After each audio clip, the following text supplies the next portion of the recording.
Hi all, I am going to give you a couple of brief demos on Chapter 4 selections. I'm starting out on page 62 in our textbook, Adobe Photoshop CS6, and let's get rid of this and bring up our Photoshop, which I've already loaded an image, opened an image of clouds, and we're going to work on initially just taking a look at how the selections work. And when you select something in Photoshop, that's when the marching ants appear. So I'm going to come down here and I'm going to use the lasso tool. And you'll see the lasso tool is one of the selection tools that's available to you. And I'm just clicking and dragging. I kind of like the lasso tool because it gives me control over where I go. I can do an organic or I can do a straight line. I can select just based on a particular area that I want to change.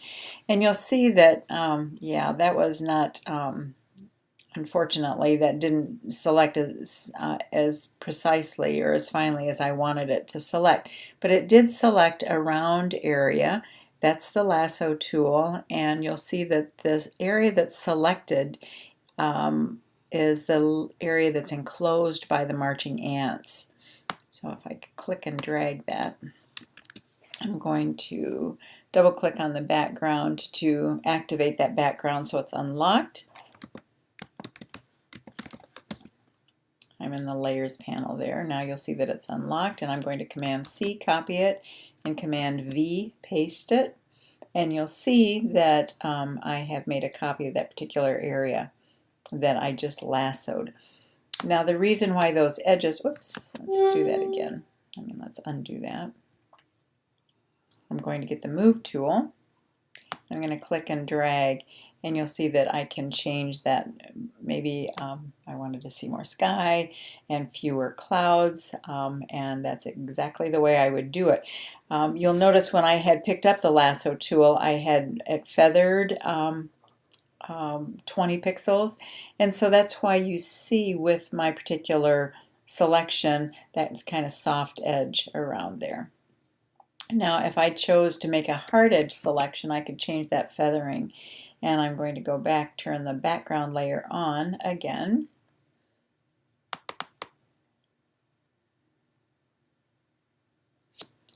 And I am going to again go around basically the same area.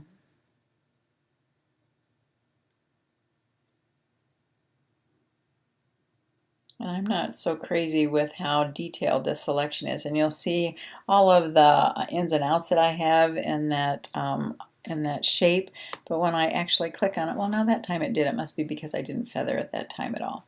So I'm going to do again, I'm going to make sure that I'm on the background layer. I'm going to do a Command C and Command V. And you'll see the difference then in these two edges because I undid the feather. I changed the feather to 0 rather than 20 pixels, and you can see the difference in those edges of my selections. Alright, so I could change, oh geez, didn't mean to do that. Highlight that layer, get my Move tool, and then as I click and drag and move that, so it gives a much less of a realistic look to those edges as I move those. I'm going to turn that off. All right, now that's working with the lasso, and I have a little bit more in one of my later demos. I'm going to focus now on the Magic Wand tool. And the Magic Wand is kind of cool because it's based on color selection, or on the color, the pixel that you choose. So I'm going to zoom in here a ways, and you'll see that we have a variety of different colors and a variety of different pixels. I'm going to get my Magic Wand tool, W, and I'm going to click on this one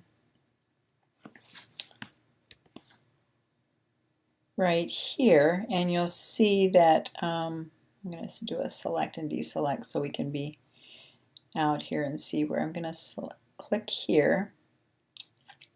I'm going to do a select and deselect, and again that's the danger of not having the correct layer in your layers panel highlighted, it was forcing me to select something over here because I was on that layer. I'm going to go back to the background layer, again get the magic wand, and I'm going to select here, and you'll see what happens is based on that one particular pixel that I chose, it selected with a tolerance of 8 pixels that were a similar value. I can also go into the select menu and I can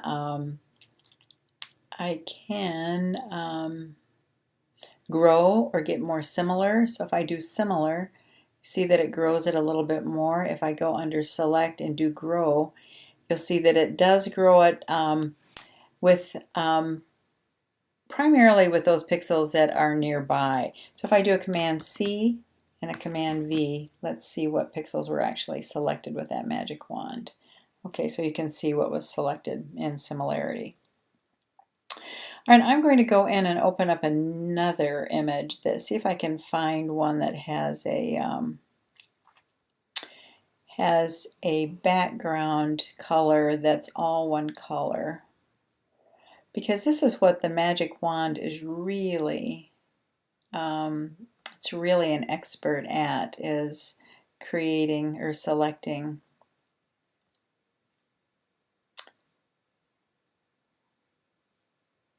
background colors that are solid. I don't really see any there. Let's see.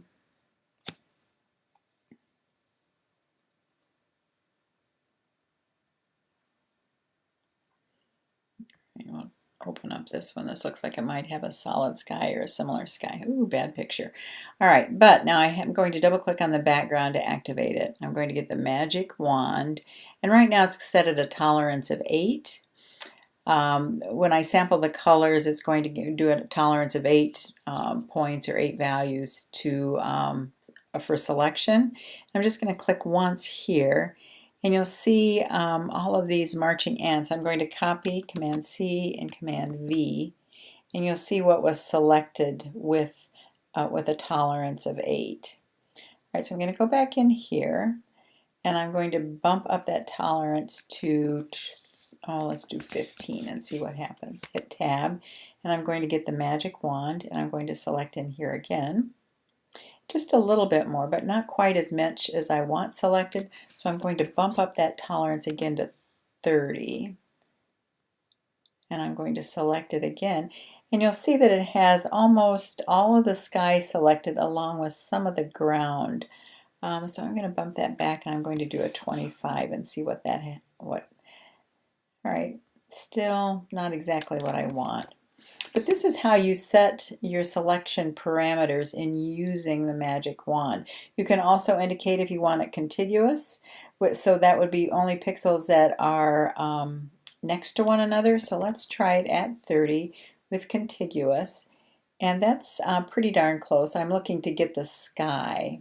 So I'm going to hold down the Shift, and I've got pretty much what I want there. I'm going to do Command C and Command V.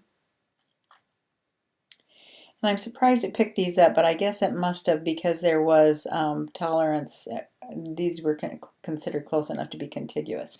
But that's the beauty of the magic wand. You can set the tolerance, and then you can set some of these either by layer, by pixels next door to one another, and it will allow you to select a huge, a huge area. If I wanted to delete that,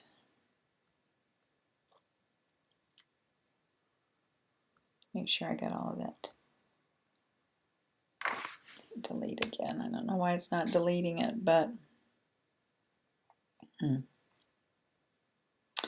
because I could very easily go in and change the sky or the background or bring in a set of mountains or something like that with this type of an image to get rid of that drab, nasty background and to bump it up a little bit, although the whole picture is pretty nasty. So, all right, so anyway, that's an introduction to the magic wand, and I'll be back in just a moment to talk a little bit about our next selection tool.